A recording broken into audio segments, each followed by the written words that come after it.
Talking about character design, yang tadi Shikaku tu gila babi, macam Makima sekali. Macam Makima. Oh yeah. Sekejap, Nayuta is power. Nayuta I think is the blueprint of power. Sebab Nayuta ni dia ada horns.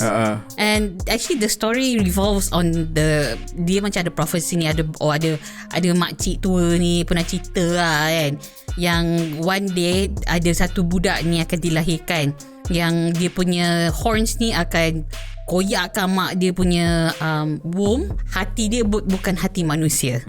And then dia akan bercakap pun bukan percakapan manusia. And dia tak boleh cakap biasa. Apa benda dia cakap semua macam mampus kau.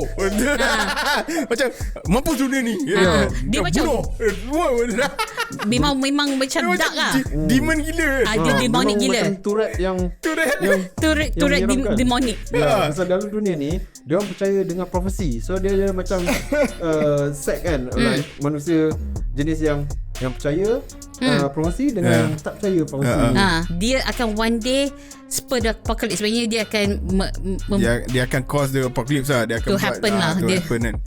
So semua orang takut lah. Yang tu yang Lex Luthor cerita macam ada yang percaya, ada yang tak percaya.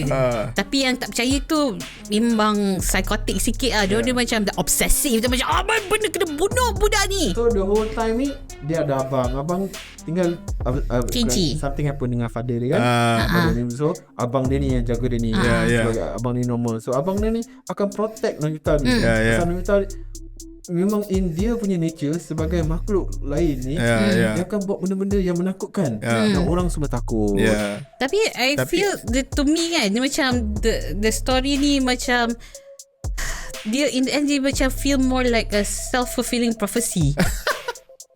Sebab sebenarnya kan, kalau budak ni sebenarnya exposed to normal things, society accept dia kan, mungkin tak ada kot.